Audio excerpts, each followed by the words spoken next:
In this video, we're going to talk through composition of functions.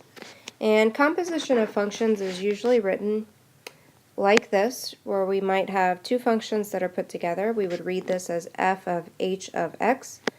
And what this tells me to do is to take the function h of x and to put it into the function f of x.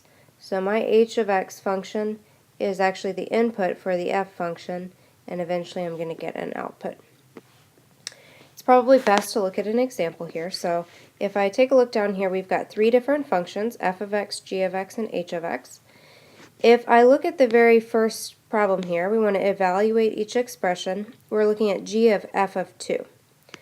So first thing that I'm going to do, I'm going to think about my two functions, and I'm going to think about f of x being the innermost function, and I'm going to think about g of x being the outermost function. My x value here is going to be 2, so I'm going to start with an input of 2. The very first thing I'm going to do is put it into the f of x function. Once I get an output, the output will drop into the g of x function, and I'm finally going to get an output that's g of f of 2. So first I'll think about f of 2. My f of x function is x squared, so I'm going to do 2 squared. That's going to give me 4.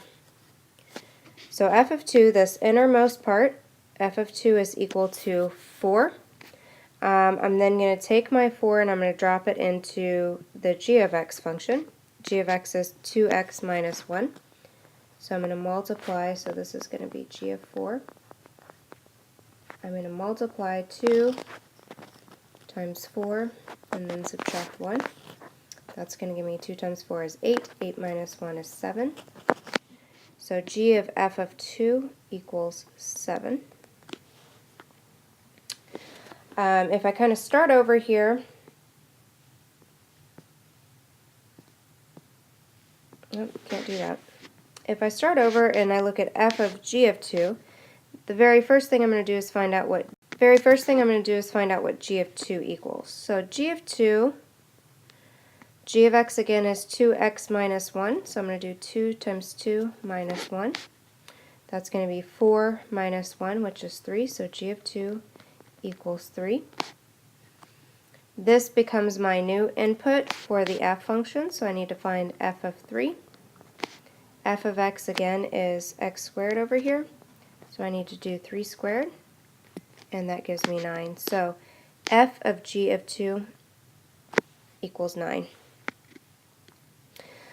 The next part of this can possibly be a little bit more complicated when we're looking at the functions together as a whole instead of just the values of the functions.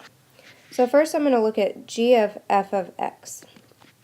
F of x, remember, is the innermost function.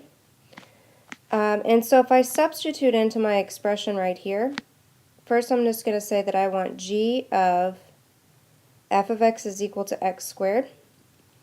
So I'm going to put g of x squared. The next thing that I'm going to do is I'm going to keep in mind that g of x equals 2x minus 1. And so if I want g of x squared, every place where I see an x, I'm going to replace it with x squared. So we get 2x squared minus 1. So g of f of x equals 2x squared minus 1. If I come over to practice the opposite way, so if I'm doing f of g of x now g of x is the innermost function. G of x is 2x minus 1. It's an equal sign. And that's going to become the innermost part of my f of x function. F of x again equals x squared. So when I want to do f of 2x minus 1, I'm going to change this to 2x minus 1 squared. And then if I think about simplifying that, that's really equal to 2x minus 1 times 2x minus 1. And the way that we typically multiply two binomials like that is we use our box.